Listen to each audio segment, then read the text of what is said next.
When you think about some of the most dominant teams in the history of professional football, some that immediately come to mind are the New England Patriots of 2007, who went 16-0 before ultimately losing to the New York Giants in the Super Bowl.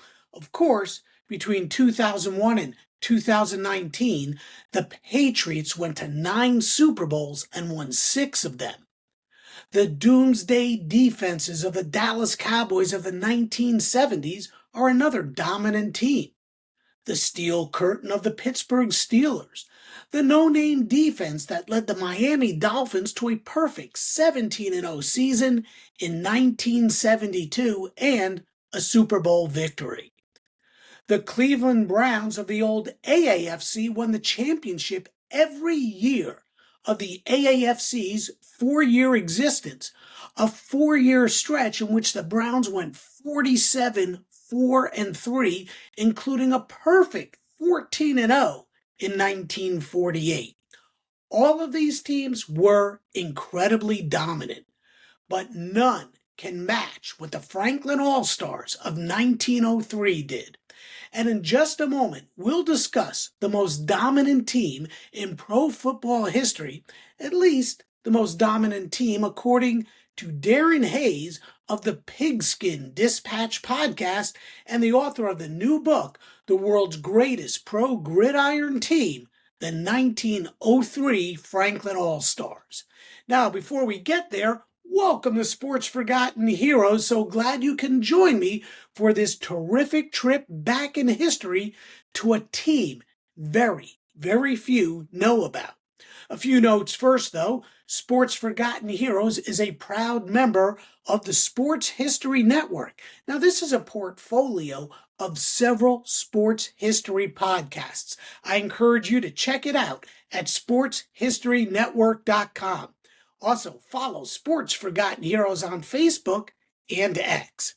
Hey, please give Sports Forgotten Heroes a like here, and if you can, a nice sentence or two as well. Also, you can always listen to the Sports Forgotten Heroes podcast, audio-only version, wherever you get yours. So the 1903 Franklin All-Stars. Football was a much different game back at the turn of the 20th century, but there was a group of men who sought to build something that had never been built before, the most dominant football team ever. Incredibly, they did it.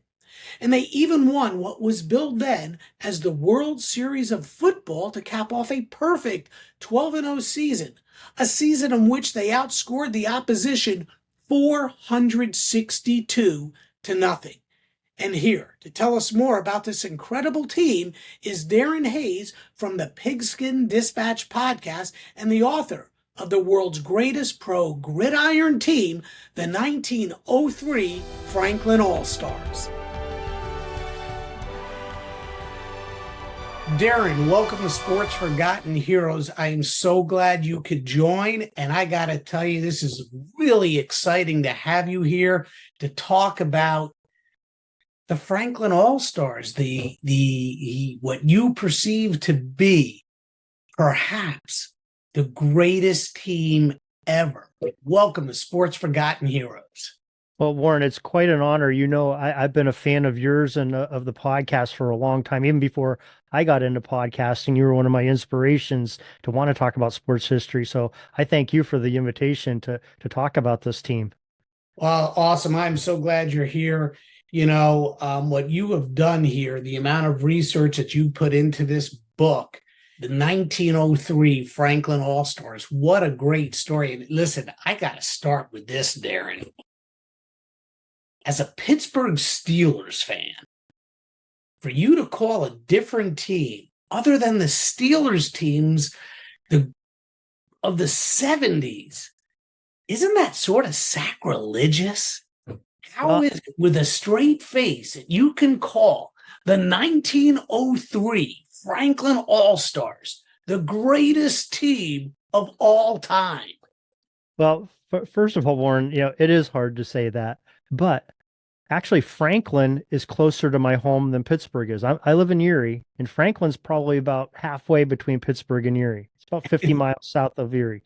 And Franklin, is it's not known for football right now. It's known for, it was in the oil region where Edwin Hmm. Drake had his Hmm. Drake's Follies well, the first commercial oil well, and that's what Hmm. really sprung up the area of Franklin, the team where this team is from. Their arch rival, Oil City, which is 9 miles away from them, became extremely wealthy industrialist oil bearing towns. And that's really where the story begins of this Franklin team. What prompted you, Darin, to take on such a mountain of a project like this? I mean, there's a lot of research and record keeping, uncovering records from a team that played in, at the turn of the century from the 1800s to the 1900s. I mean, that's a huge undertaking. And obviously, you're not going to find everybody's first and last name. So I always find it fun when I read these types of books. I say, well, it says Smith did this and Jones did that. And you're like, well, what was their first name? And you go, well, nobody really knew their first name back then. Well, first of all, it was actually kind of a pleasure. First of all, it's in my community I live in. When I officiated high school football, I officiated many times the Oil City Franklin high school games, and they were a rivalry, and it was kind of an interesting rivalry. You go down there to do their games. It was a lot of fun, a lot of excitement. The crowds really got into it because these towns, at least in a high school rivalry, they don't like each other that way either. So I can imagine what it was at the professional level when businesses were in competition and everything with each other. And so I felt it was almost my obligation when a few years ago I was reading an old PFRA Coffin Corner article and the name Franklin came up. I was surprised. I said, Franklin, Pennsylvania? I know this place. They had professional football. And it's the exact same thing when I talk to people that live in Franklin now, the born and raised in maybe third generation Franklinites. They said, we had a professional football team. So that was sort of the first interest of it. And I said, I'm probably the right guy for this. I'm into the PFRA. I know, and they actually had two articles on Franklin in the 1980s. So I found that was kind of interesting. And, knowing the area and the region and where things were, as far as the locale of the team and its locale and Oil City's locale and where their stadiums were and things like that. So I thought it was kind of my mission to do. And then when I got into it, the Franklin newspaper, the Franklin Evening News, was a tremendous resource. That was probably where I got most of my information. This is, think about this. This is 1903, 3 years before the forward pass was legalized in any football.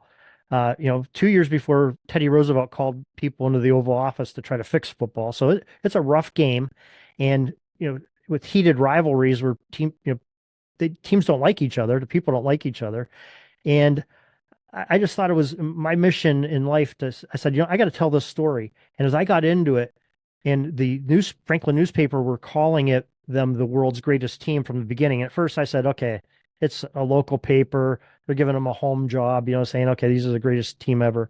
But as I got more and more into the story and I started looking at the facts and taking and laying out and comparing it to modern football, I said, this truly is the world's greatest professional football team. It might be the greatest football team of any level when you get into the facts of it. Yeah, when you take a look at those stats, two quick things that I do want to let everybody know. PFRA, as you referred to, and the Coffin Corner, that's the newsletter of the Professional Football Researchers Association. And when you said that Roosevelt brought football people into the office, it's because, man, back then this was a violent game and there were people dying on the field. And Roosevelt said, I will outlaw this game if you folks do not clean it up. And obviously they did. Before we really start talking about the team itself, I wanted to ask you about the uniqueness of the book. Now, there's a hard copy of the book, but there's also an ebook version of the 1903 Franklin All-Stars. And you put QR codes in there so people can find more information. Where did that idea come from, and where did you find the extra content that people can access? Well, just like you, I read a lot of books. I read a lot of books on football, and some of them I get electronically. I buy as ebook, or I am given them as ebook. Some I get as hard copy, and there is some luxuries to both of them. I love holding a paper book in my hand because that's what we learned to read in, having something in your hand and something tangible. But I also love that you can go into URLs and links and jump to a picture, jump to a video, jump to a podcast, jump to a blog post in an ebook. And I said, boy, why can't you do this almost like in a hybrid? Give that advantage, same advantage to people that have the hard copy book by using QR codes, which I use in my professional life in industrial management all the time. I said, boy, I could do this. It's pretty easy for me. And I have the means and the media to do it through my website and through the podcasts to do it, and a lot of good friends. Now, the extra content came from people that I associate with that many of them you well know. Ken Crippen of the Football Learning Academy, Sure. Joe Ziemba of When Football is Football, and author of multiple books, especially Chicago football books. Chicago Cardinal football. Chicago Cardinals, Chicago Bears, right? And Timothy P. Brown, who is, I consider, probably the premier authority on early football at the college ranks in specialty rulings of footballarchaeology.com. So I asked these individuals, I said, hey, can you guys help me with some extra content? I explained to them what I wanted to do. I don't know if they fully understood what I wanted to do. And then when we did some recordings and I showed them, they said, oh, okay, now I know what you want to do. So that's how we got the extra content, because we wanted to focus the story on the Franklin team, but we also have to explain what football was in 1903, because it's a entirely different game than what the modern person is used to. Yeah, and that's where I'm going next. That's where I really want to start this, to explore some of the origins of the game, how the game was played, the origins of the team. So, during this time, 1901, 1902, 1903, baseball was the big game. And if I understand correctly, this team, along with teams from other communities such as Oil City, Dunkirk, New York, Butler, Pennsylvania, they were born out of baseball. What did football look like back in its early days? The last of the 1800s, the beginning of the 1900s. What did football look like? Was there a rugby connection to it? What was it like? It was probably resembled more what we would know as rugby than we know as modern day football. First of all, no forward passing. Many of the rules were still IFA rules, which were very, very much adopted from the rugby union rules of Europe. And it was almost, if in our modern eye, we would look at it as a short yardage play on every single play, because it was some crazy formations. You didn't have to have seven offensive players on the line at the start of play. You could have the linemen running the ball, the tackles and the guards. Very often, even on this Franklin team, were ball carriers, which sounds very odd to us. And there was only 3 downs to go 10 yards, which was kind of a new concept at 10 yards. So it's a lot like Canadian football is today. And they had to do it by running the ball, and it was just brutal. Just a mass pile of. Imagine the brotherly shove play that Philadelphia runs every single play. Push. Yeah, that's really what you had. So it's just brutal, and men, battling against men every single play, and a mass of humanity, and the strongest survive, and that's really a game of attrition is really what it was. Back then too, I believe there was a Canadian Football League at that time, and I think a lot of people would be surprised to learn that in actuality, the Canadian Football League has been around for a lot longer than the National Football League. And when it was in its origins, a Canadian Football League, it really was somewhat of a game of rugby. How were the games played? What were the rules? You talk about a specific play a couple of times called the line buck. Tell me what the game was. What was the game like? The line buck, what we would call it today, is, in football terms, it's like an A gap run. It's power football right off between the guard and the center. That's a normal line buck. It could be the quarterback running it, but in Franklin's case, their quarterback did more end arounds, I guess we would call it. He would, go around the end. So he was a little bit smaller in stature, a little speedy guy, but they're big power runners. Herman Kirchhoff, who was an offensive tackle and defensive tackle, probably one of the largest men in football, who played a couple decades. He was a great runner on short yardage, and they had a couple really good backs too. I mean, this is an all-star team. They're called the Franklin All-Stars for a reason, because they are the stars of football in that era, and probably almost to the equivalent if you wanted to go out and hire the best team you could, and you said, "Hey, I'm going to take the NFL All-Pro team from last year and put them together and field a team for the upcoming year." That's really what it's the equivalent of. So, but yeah, it was just power football, and the line bucks were, just that. You buck the line with your big guys against their big guys, and just, power football. Who are some of the key personalities? You had Tech Matthews, I believe Dave Prince. Who were some of these the main personalities, at least in the beginning, before we get into this absolutely incredible team? And how did Prince find a guy like Tech Matthews?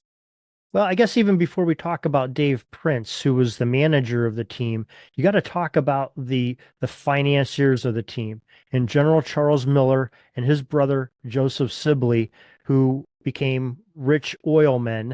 And also, in General Miller's case, he had a lot to do with the railroad system between Pittsburgh, which controlled all the steel, and New York City, which had all the finances. And New York City, trying to build all these giant buildings, needed steel. So that railroad connection became extremely valuable, and anybody that controlled that would make a lot of money. So he made a lot of money from that, a lot of money from the oil, lubricants for locomotives and things like that. So this Sibley and Miller team were sort of the backbone of this. And they ended up hiring Dave Prince, who was a local clothing merchant. He worked for his brothers, who had a clothing store there in town in Franklin, and a couple other franchises around the area of other clothing stores. They hired him because he played baseball earlier at the end of the 19th century, a little bit for the Franklin football team, but really wasn't known as a football player, kind of a smallish fella. But when Franklin really started becoming powerful, they wanted to compete with Oil City, who was bringing in outsiders in instead of just all local boys playing. And so they needed a coach and a captain. So he got in contact after a couple of failed attempts of some other players. They got the right guy in Tech Matthews, who was a Washington and Jefferson former star fullback for them.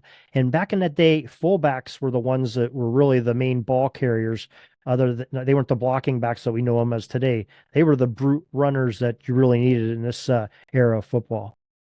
It was such a different game. I mean, it really, the resemblance of that game compared to the game we watch today, it's two different games from almost every aspect, from the shape of the ball to the way the game was played, to even how the crossover between collegiate, amateur, professional players. There was such it wasn't as, I'll use the term, regulated as the game is today.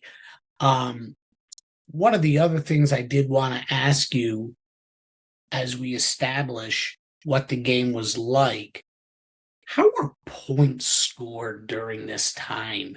I see scores 18-11, 6-5, 11-0, 148-0. How were points tallied? What was a touchdown worth?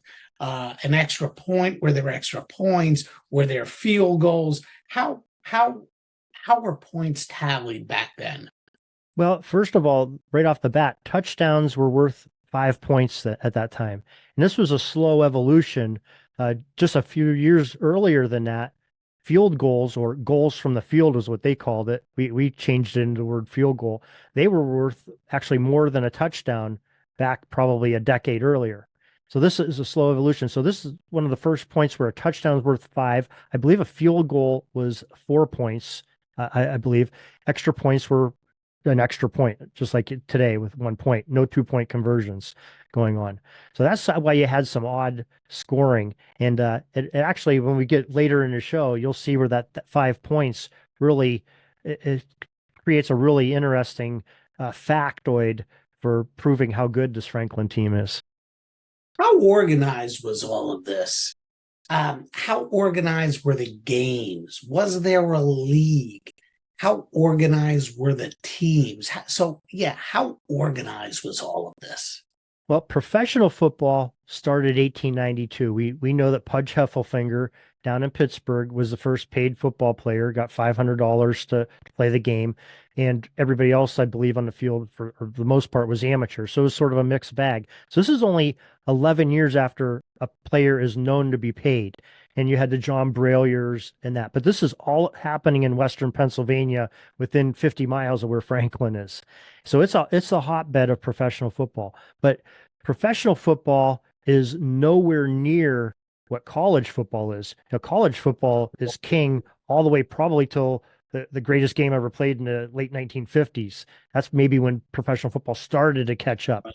And so it was kind of looked down upon almost. So if you're a professional football player in that era, people, unless you're from a small town like Franklin, where that's the only thing going, there's no universities in Franklin, they may, look at you as saying, we don't really want you to play football. We want to support our local college team. So the organization, they were trying to organize. In fact, a year prior to this Franklin team, there was the original National Football League in 1902. And it was a derivative of baseball that wanted to capitalize on the popular game of football. So Connie Mack of the Philadelphia Athletics, he put together a team with the ownership of the Athletics. The Philadelphia Phillies had a football team they put together. Some of them even had the baseball players. Christy Mathewson was playing ball. A couple other great players of that era were playing. And a third team in that original National Football League was a Pittsburgh team. They weren't sponsored by the Pirates at the time, or the Alleghenies as they may have been called then, but they were just called the Pittsburgh Stars. And this was sort of a star team of some of the Pittsburgh associations, the private clubs that started professional football.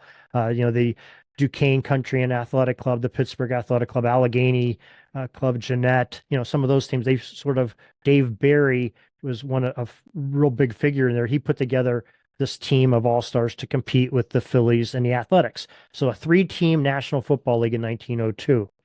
And so that had a very good competitiveness to us. And they planned on growing after that. They wanted to get maybe some of the other professional baseball teams to join in, the New Yorks and, some of those Chicagos, and get some, get it to be a rivalry like baseball was, because baseball was doing great. And this actually, the Franklin team sort of meddled and muddied up their waters and ruined their plans, I think, of expanding the original National Football League.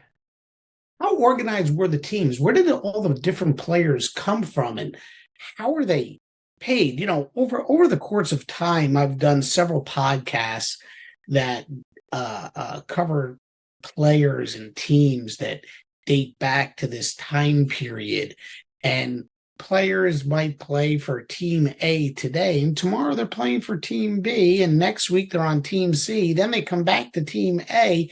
It really was, and they'd play under different names. They would have fake names, and a guy would play in a professional game today, and tomorrow he'd be lining up for a college team. It was very difficult, and obviously we didn't have television back then and the newspaper coverage like with pictures in it like there is today. So you really didn't know.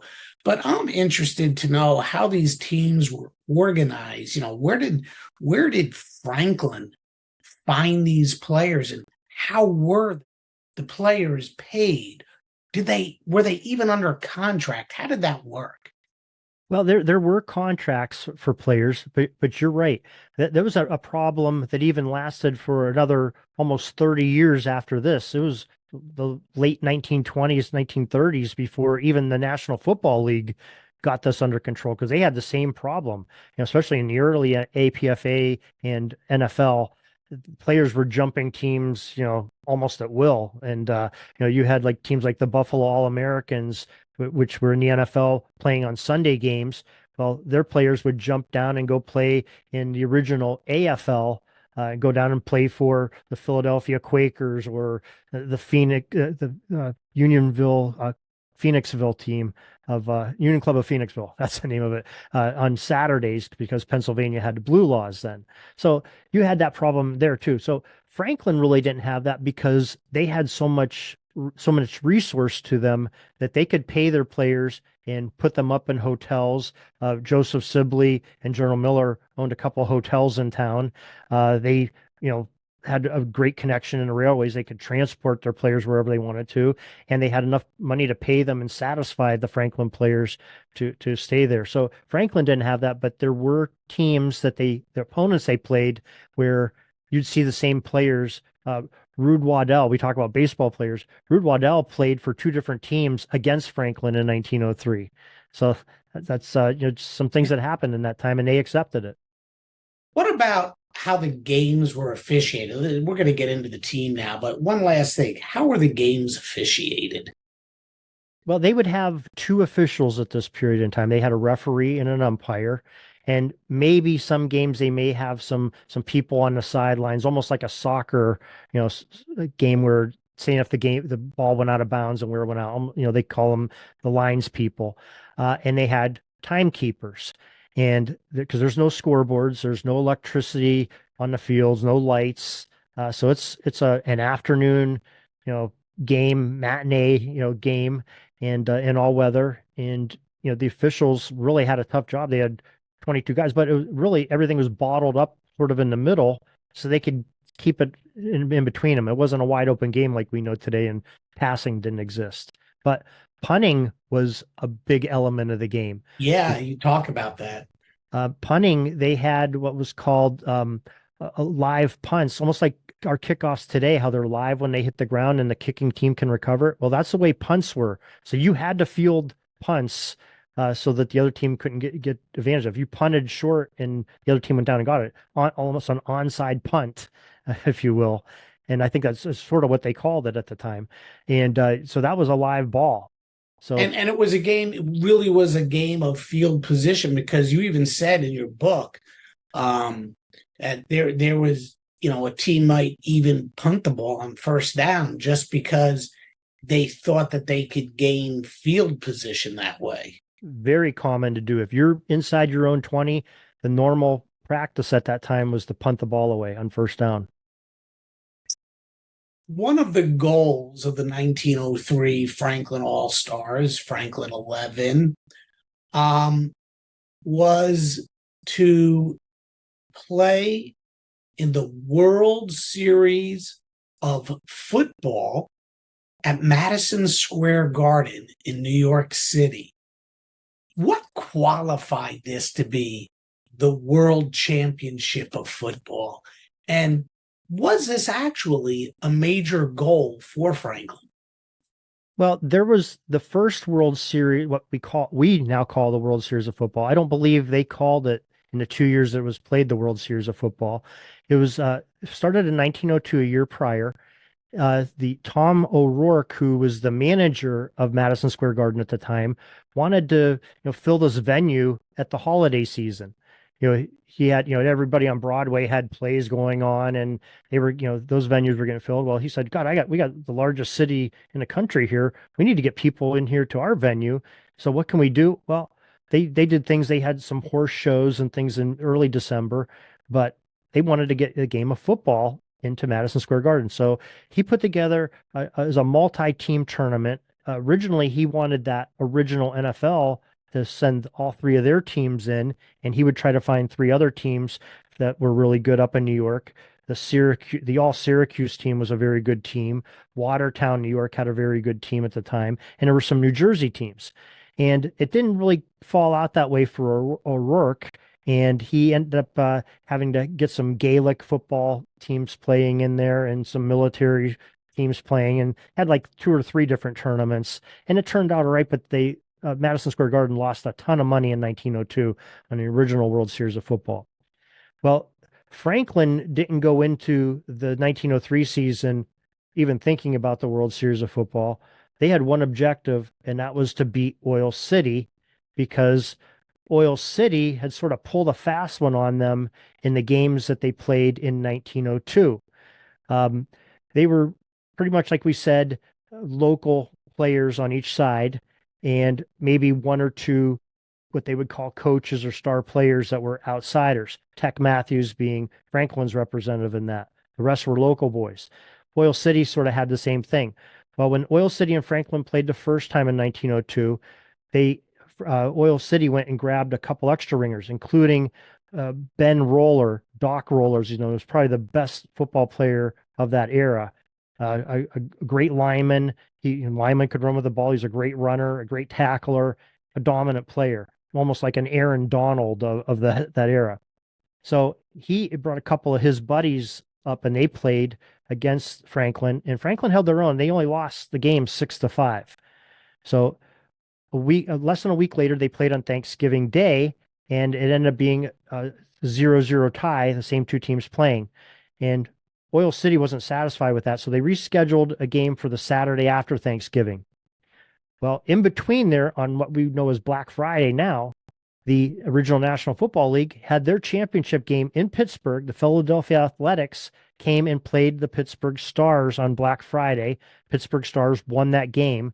But after the game, a representative of Oil City, we believe it's their manager, Dr. George Fry, went and hired the entire Philadelphia Athletics team to come up and play the next day in Franklin, against Franklin, wearing Oil City's colors. So 2 days later, after playing to a 0-0 tie, it's an entire different Oil City roster coming out to play Franklin, and they beat them 12-0, I believe was the final score of that. And money was involved in betting on both of those. Yeah, okay. These are wealthy towns. So Franklin they're miffed. They're a little bit ticked off about this, and that's what really started the fuel of building the 1903 team. Yeah, so they played 3 times in 1902, and this really, as you just said, was the impetus for creating this incredible team in 1903, team that you call, and when we get later on in the show, well, it's pretty hard to argue, possibly the greatest of all time. Franklin really dominated every team they played except for Oil City. And by virtue of his success against every other team except for Oil City, there was only one thing on the mind of the fans of Franklin. They wanted to beat Oil City. And Prince and Charles Hamilton, members of the same social club, the nursery club, I think you called it. Yes. They got together and they devised this plan, and they put it in motion. A couple of stumbling blocks along the way, to stop at nothing to beat Oil City. What were the times like back then to do this? And why was this so important? Why was it so important to beat Oil City? Well, first of all, remember what we said. These are two towns that are thriving on the same business of oil. So there's a lot of civic pride at stake here. There's also workers that are working in the oil fields. They want to show their allegiance to one of those two towns. I'm sure they competed for workers, much like businesses do today. So there was some civic pride that would, some bragging rights that maybe a worker may say, "Hey, I don't want to play for those guys. They didn't win the football game last year." So that was part of it too. But the big thing was with General Charles Miller losing thousands of dollars, and it's estimated in thousands. We don't know how much he lost. And that 1902 game, but we know that he went to Dave Prince, his manager, and said, really, and to the point of, I really don't care how much it takes. I want a team put together that at all costs will beat Oil City. That was their main goal. If they only played one game in 1903, it would be against Oil City. That's what they built this team for. Well, they built one heck of a team. And by the way, I want to go back to one other thing. You mentioned it, betting, gambling. Bets were placed on these games by so many different people. And in many instances, the winnings were used to help pay the players, I guess, help to fund these teams, to fund these games. Talk about the structure back then with gambling and why it was such a big part of the game. And it's funny because it's still a big part of football. Yeah, I mean, I don't know. It ended up probably paying for some of the players because, in this case, you had millionaires betting against millionaires. So they probably had the funds in their bank account. But they also wanted the teams to run and be profitable. And Franklin, even the 1903 team, was definitely not profitable during the regular season. They even tried to sell advance sale tickets and, because they had to pay for teams to come in and play them. That's the way the games were structured back then. You didn't really make a schedule out, before the season started, like we do know of today. Sometimes, and this lasted all the way into the early NFL, you sort of scheduled almost week by week and tried to fill your schedule. So in order for what the deal was back then is that the home team would pay for the travel expenses and maybe a meal, or if they had to stay overnight, the accommodations of the visiting team. So there's probably thousands of dollars. And then back in that time, that's probably, tens of 20s of thousands of dollars in today's money. So a lot of communities did not want to have a team that was going to come and beat them to play. So Franklin was never invited to go anywhere to play. All their first 10 games were all played in Franklin. First of all, they had the money to invite teams to come down and play them, put them up in hotels, pay for their train transportation, which was the main transport. And so the gambling was a lot of just on the side, in a way for the owners to try to get some money back that they were probably losing. They were already paying their own players and paying their accommodations. Now they had to pay for their guests as well. So that was some of the betting. And the visiting teams, their advantage was, hey, we're going to get paid to come play you, and maybe we can make some extra money for our teams and ourselves.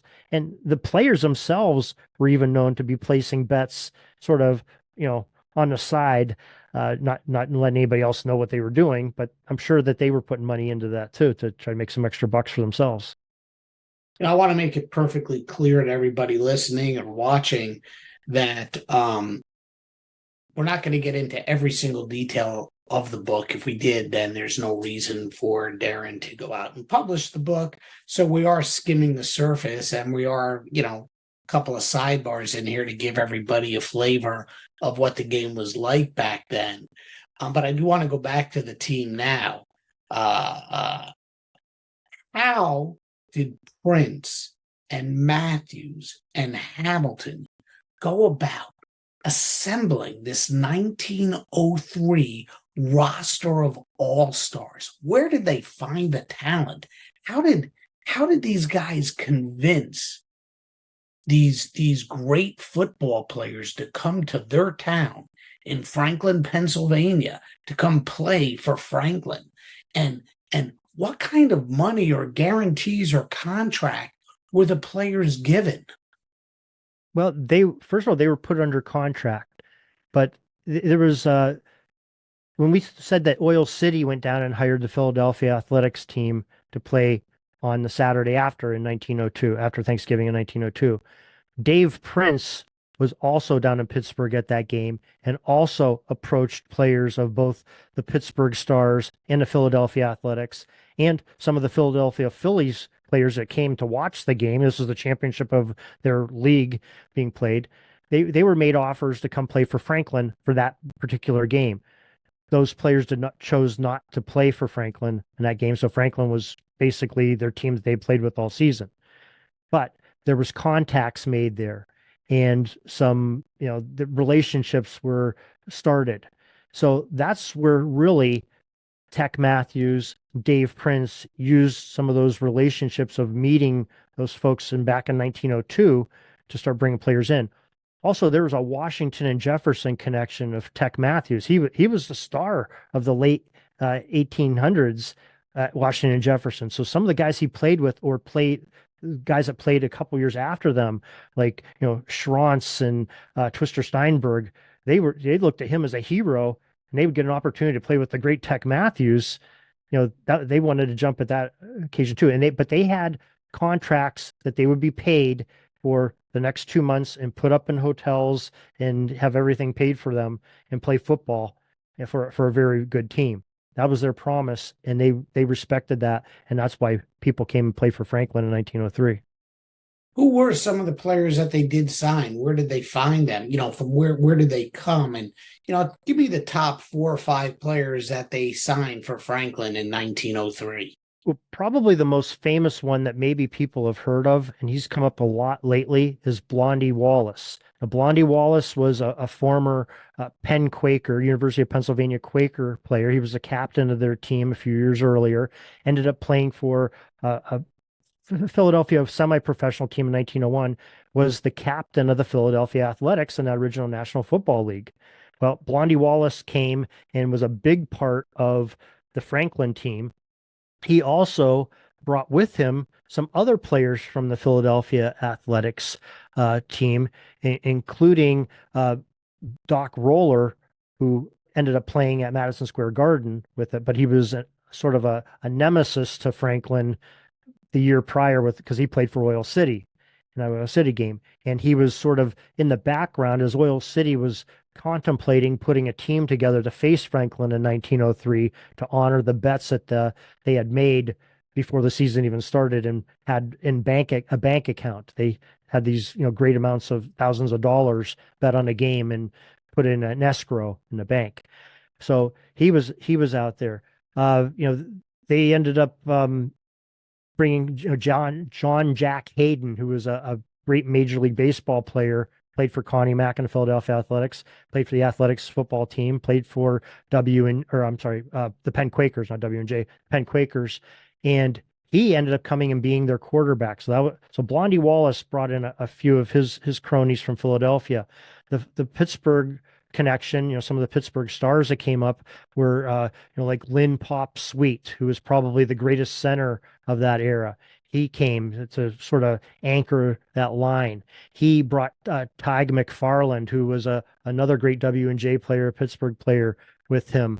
Herman Kirchhoff, who ended up playing for the Pittsburgh Stars a year prior, but he had been playing for quite a long time. He played out in Colorado for the Denver Athletic Association, then played a couple years in Chicago for some of their athletic clubs before he went to Pittsburgh. And all of these gentlemen we're talking about played even after Franklin over in the mythical Ohio League, and for Canton or Massillon, for some of those teams that sort of developed into the NFL.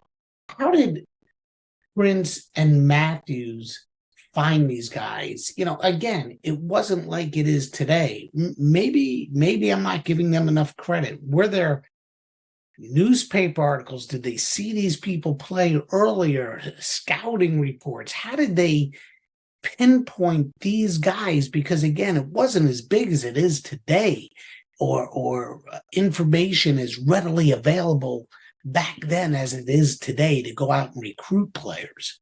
Well, like we said, a lot of it, they got to see them play in that original National Football League in 1902. It was an easy train ride from Franklin down to Pittsburgh. That rail ran a couple times every day. So they could go down and they could watch them play there. Tech Matthews played against some of these teams, some of these other players at other schools when he played for W&J. And as they brought other players on, they said, "Hey, I know this guy. He'll probably come and play too." So they corresponded by mail quite a bit. But but Dave Prince started building this team months before the season started in October. This started back in the early spring. And even before that, with those relationships they were making, they were talking and trying to put these teams together. So they had a good plan. But Peck Matthews, Blondie Wallace, and Dave Prince, all their connections together, and it's sort of spider webbed out from there. As they talked to one person, this guy knew another guy who he could bring with them, and they knew that they were pretty good players that they brought on. And they put together one heck of a team. I mean, it's incredible, the statistics of the 1903 Franklin All-Stars, what they did. Let me ask you this. How far in advance were games scheduled? And I have a reason I'm asking this, but it's not like you put together a schedule in September or August and played every week. You knew that on October 9th, you were going to play in such and such a team. How were the games? How did the games come about? Well, originally they wanted to have a 3-game series with Oil City in 1903, and they wanted to reserve Thanksgiving Day, the Saturday after, and I believe the Saturday prior to Thanksgiving as those 3 dates. So they sort of had those reserved, penciled in Oil City. Some of the other teams they wanted to play, especially the early year games, like they played the Youngstown Athletic Club, Youngstown, Ohio, which is not far away. They had that pre-scheduled. They wanted to bring in the best teams. They didn't want to bring cupcakes in to play. They were paying these teams money. They wanted games because they wanted to prove that they were a good team, as they wanted to build their team together so they could beat Oil City. I mean, that was their goal right from the get-go, was beat Oil City. So they were trying to schedule the best teams they could. So they tried to schedule against the Jay Lalis team, the East End of Pittsburgh. They wanted them to play, and they sort of East End knew that they might be in trouble playing Franklin. So they sort of kind of avoided. There was a couple of times it was scheduled and they said, oh, no, we can't do that. We're not getting enough money. Or they'd have some excuse. Oh, we got to play at somebody else that day. So they ended up getting scheduled maybe a few days before they did play them. And that ended up being the Thanksgiving Day game because Oil City could not play. So that was just days before. Another team that sort of filled the void of another Oil City game was Allegheny College, which was nearby Meadville. That's the only college team that they played in 1903 because they wanted to avoid playing the college teams, because really the colleges didn't want to play professionally because the AAU was just coming on and you sort of got points deducted for playing teams that had professionals on it. But locality, Meadville and Franklin and Oil City are sort of, like we said, 50 miles away from the nearest big cities. So they had to, play who was around them. So, and the colleges had to do the same thing. So they didn't mind playing that game. They're people at the colleges, the professors and that would allow them, the Allegheny, to play them. So they wanted to play Oil City. They wanted to, this was a revenge tour. They wanted to play Oil City. They wanted to play him a couple of 3 times. And they got to assemble this team and get them cohesive and put them together so they could take on this great Oil City team. So they go out and they start playing their games. All preparation to play Oil City, to beat Oil City. They take on Youngstown Athletic Club. They beat them 74-0. Then it's the Primrose Athletic Club, and they beat them 28-0. Then it's Jamestown, New York, and they beat them 46-0. Then Wheeling, West Virginia, 56-0. Elwood, Pennsylvania, 33-0. Team from Buffalo, 74-0. This goes on and on. They are mauling everybody, and they don't give up points. Let's cut to the chase here, Darin. The assembly of this team, the 1903 Franklin 11, I don't know what they were called, the All-Stars, was all about beating Oil City. That's true. The last game of the season was against the East End Athletic Association, and they had several players who had previously played on Oil City, but they were not Oil City. Franklin won this game 23-0. We said they beat Youngstown, Primrose, Jamestown, Wheeling, Elwood City, Buffalo. I'll never get this one right. Sewickley, Syracuse, Allegheny, and then East End. What's missing? Oil City. What happened? Where's Oil City? What happened? Well, Oil City knew that Franklin put together this team to beat him. You know, these towns are that close. They know everybody's business in it. And their newspapers actually cross-reference the other newspapers daily.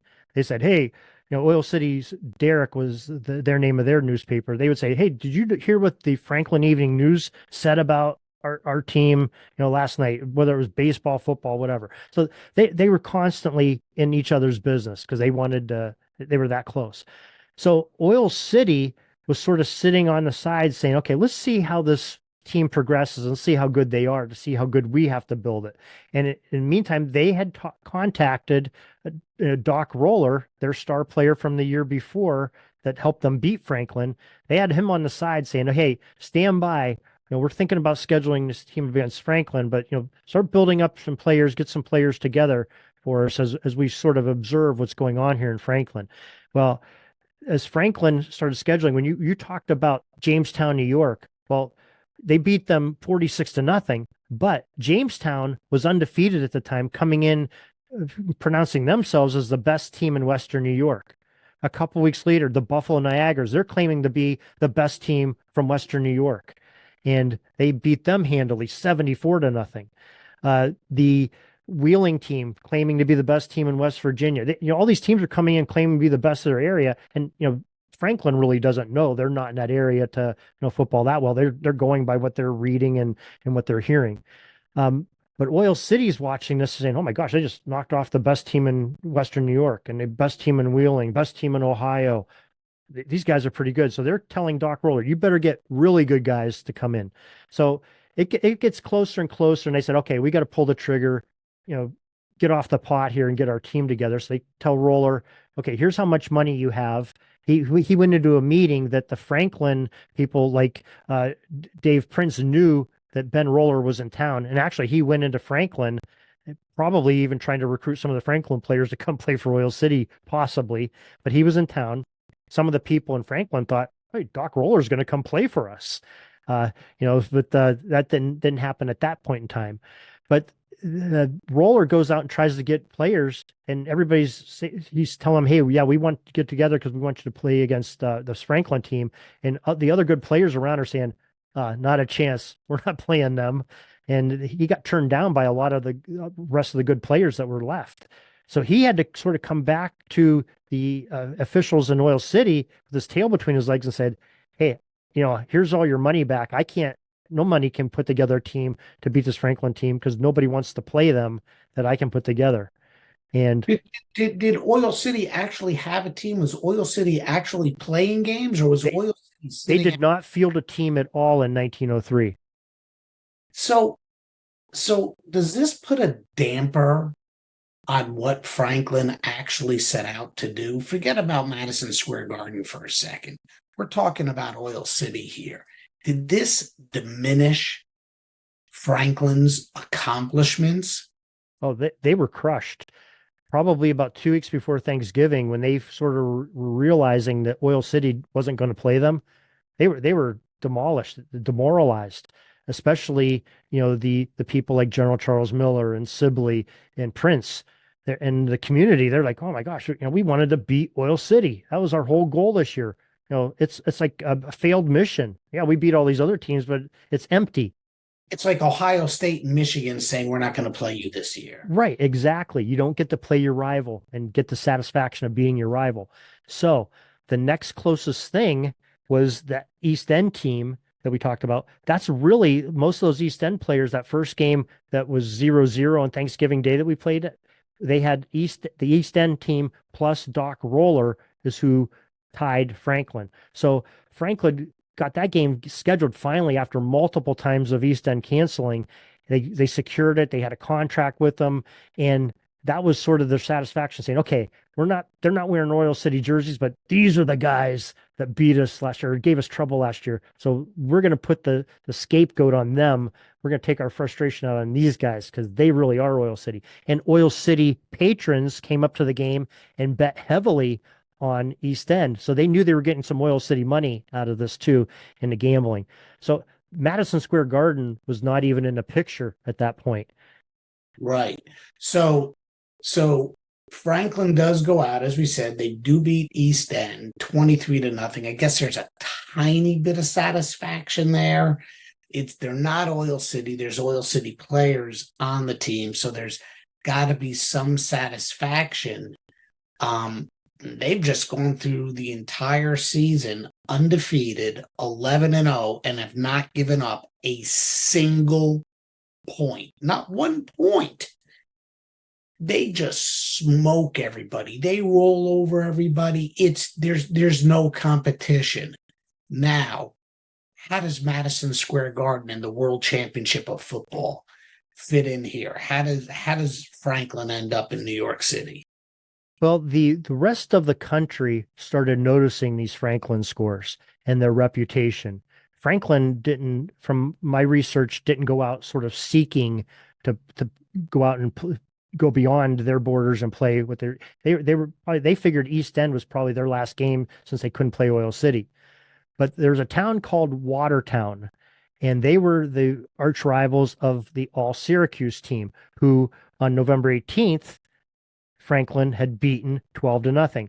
All Syracuse won the original World Series of Football in 1902 at Madison Square Garden with there was their all-star players from Syracuse and the backfield of Watertown they took into that tournament and won the game. So Watertown was sort of, not to be a pun, but the high water mark of football outside of Franklin. Because even the people in Syracuse said, wow, they're pretty good. And Watertown had beat Syracuse earlier in the season, and I think they even split a couple games. But when that Syracuse game happened and Franklin beat them handily, Watertown started taking notice of that. So the manager of Watertown, a man by the last name of Wise, he ended up going and saying, I got to figure out a way to play these guys. He wouldn't accept Franklin's invitation to come down and play them. He didn't want to invite Franklin up to play in Watertown. He was a little bit leery of what would happen. So he said, okay, I got to make some money off of this. So he went to O'Rourke at Madison Square Garden and said, what if I sponsor this tournament that you had last year that you no longer want to do? What if I sponsor the tournament at your venue in December and invite the best teams in football? And O'Rourke was ecstatic. Said, sure, we just want your money. Just pay for the venue. You can do whatever you want. So Wise, of the manager of Watertown, paid for and financed the tournament, set up the prize money, everything, and did the invitations for the best teams in football at the time. And Franklin's one of those best teams. So you have Franklin, and you have the Orange Athletic Club from New Jersey, and you also have Watertown. And Franklin beats Orange Athletic Club in game 1, 12-0. And then in the championship game against Watertown, it was a tough, difficult game, but Franklin does come out on top, 12-0. And gosh darn it, Franklin finishes the season 13-0 and outscores the opposition, all these teams from all over saying that they're the best, they're the best, they're the best. Franklin outscores them 462-0. They didn't give up a single point the whole year. This makes for a pretty good argument, Darin, that they are the greatest team ever. Tell us more. But let's take it one step further. That's a great accomplishment. But there's lots of teams that can claim, especially college teams that can claim nobody scored against them. There were some Yale teams in the 1880s that had nobody score against them. There's even some professional teams that can claim that went undefeated, unscored upon. But how about if I tell you only twice opponents went past midfield on Franklin, and it wasn't on offensive plays, it was on Franklin fumbling the ball and the other team gaining possession. And each one of them only had one play on Franklin's side of the ball. Either the next play they fumbled it away, or Franklin gave them a loss of yardage that took them back beyond midfield. So think about that defensively. That's why defensively, definitely nobody's better than them ever in the history of professional football or college football that I've ever heard of. Yeah, you make a very compelling argument. Of course, this is back in 1903 and we're in the 21st century now. I mean, game is different, but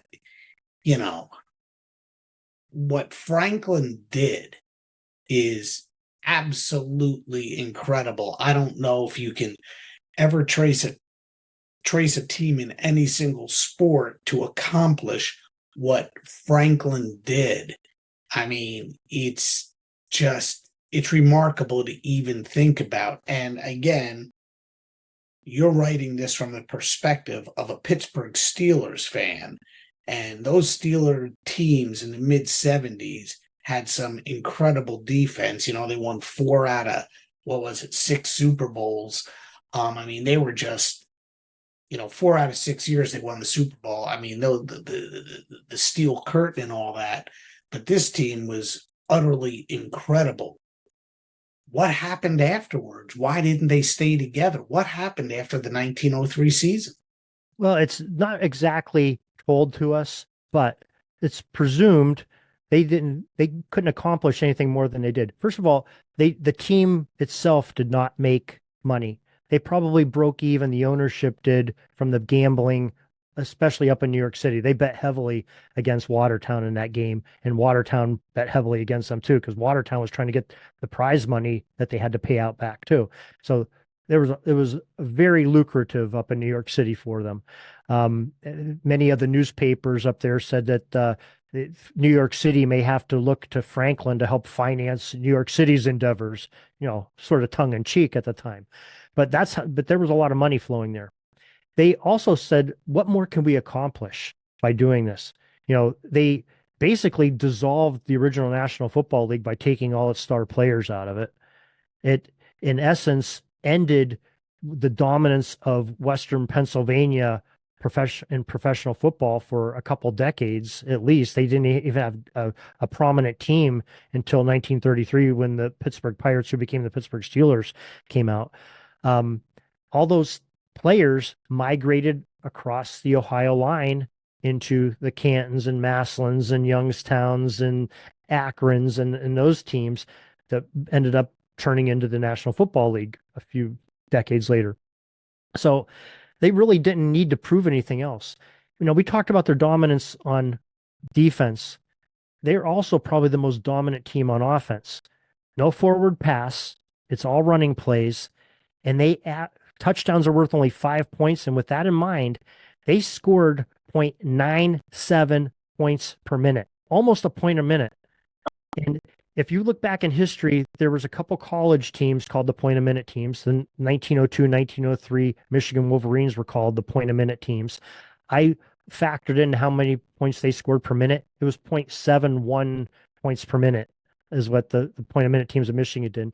Co-college at that same era was called a point a minute team. They scored like 0.7 points per minute. This is 0.97 points per minute. Touchdowns worth 5 points. If touchdowns are worth 6 points like they are today, they're over a point a minute. And we know exactly how many minutes their games were because it was recorded that well in the Franklin newspaper, every single game. Wow, Darin, you really know the material, and I'm so glad you were able to take some time and talk to us about the 1903 Franklin All-Stars, perhaps the greatest team of all time.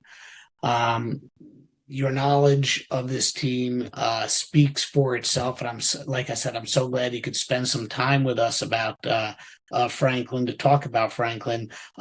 If somebody's looking to get a hold of your book or the ebook, the physical book or the ebook, how do they do it?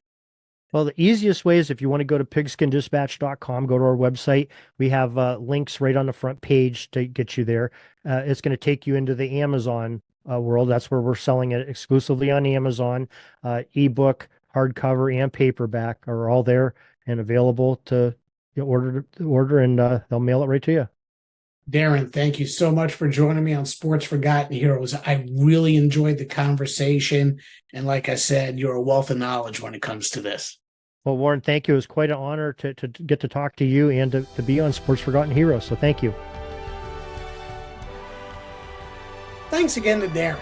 What great passion he has for football, and I think it really came through on today's show. And through his thorough research for his book, The World's Greatest Pro Gridiron Team, the 1903 Franklin All-Stars. It is a terrific read, and you can pick up a copy on Amazon or go to Darin's website, pigskindispatch.com.